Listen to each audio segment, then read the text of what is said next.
تمام کلاسوں کی تعلیمی ویڈیوز حاصل کرنے کے لیے ہمارا چینل سبسکرائب کر دیں اور ساتھ گھنٹی کو بھی دبا دیں تاکہ ہماری ہر آنے والی ویڈیو آپ کو نوٹیفیکیشن میں مل جائے۔ اعوذ باللہ من الشیطان الرجیم، بسم اللہ الرحمن الرحیم۔ پیارے اسٹوڈنٹس، بہن بھائیو، السلام علیکم۔ ایجوکیشن ہمارے سامنے ہے سیکنڈ ایئر، اور اس کا جو ہے نیکسٹ چیپٹر، پہلا چیپٹر ہے، اس کے ہم نے سبق کے اندر والے جو سوالات ہیں وہ کریں گے۔ سوال نمبر 11 ہے، درس نظامی کی گئی 4 خصوصیات تحریر کریں۔ درس نظامی کے نصاب میں فلسفہ اور منطق وغیرہ کی نسبت قرآن و حدیث پر توجہ کم دی گئی ہے۔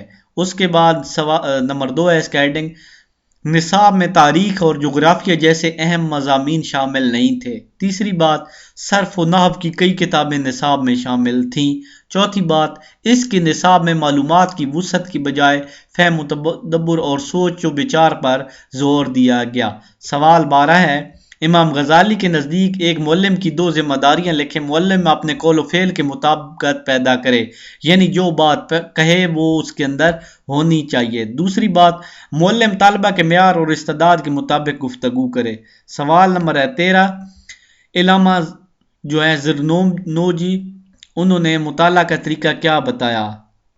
علامہ مطالعہ کے لیے رات کے وقت کو موزوں قرار دیتے تھے، وہ کہتے تھے رات کو پڑھنا چاہیے۔ مسلمانوں کے نظام تعلیم میں حلقہ سے کیا مراد ہے؟ اس زمانہ میں اعلیٰ تعلیم کے حوالہ سے لفظ حلقہ بھی رائج ہو چکا تھا۔ جب کوئی عالم کسی شہر میں آتا تو لوگ مسجد میں اس کے گرد جمع ہو جاتے تھے۔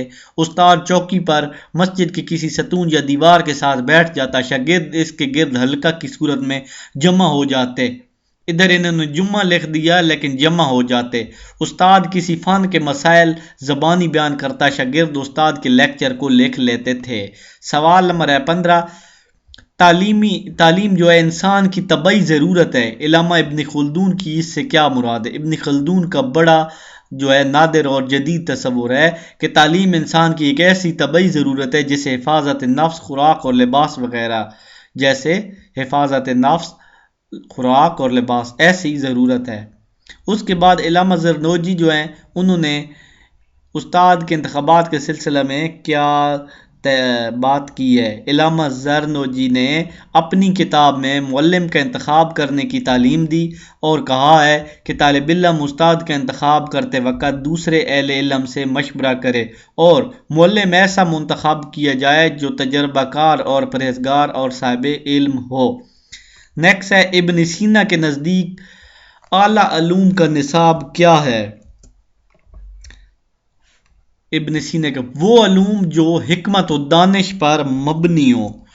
ان میں فلسفہ، منطق اور اخلاقیات جیسے علوم شامل ہیں جن کا مادے سے کوئی تعلق نہیں ہے۔ مکتب سے کیا مراد ہے؟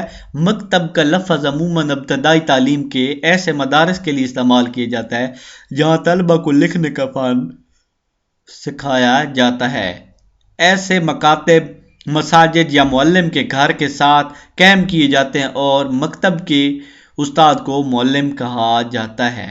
نیکسٹ، ابن خلدون کے کوئی سے 2 مقاصد تعلیم لکھیں۔ تعلیم انسان کی طبعی ضرورت ہے۔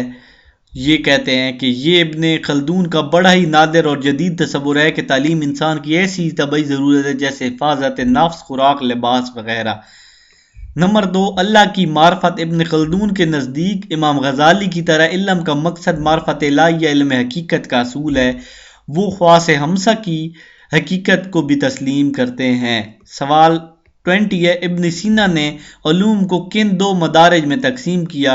پہلا مدارج اعلیٰ علوم جس میں فلسفہ، منطق اور اخلاقیات جیسے علوم اور ان علوم کا تعلق حکمت و دانش سے ہے۔ دوسری چیز دنیوی علوم جس میں کیمیائی علم، طبیعیات اور علم طب وغیرہ شامل ہے اور ان کا علوم کا مادے سے تعلق ہے۔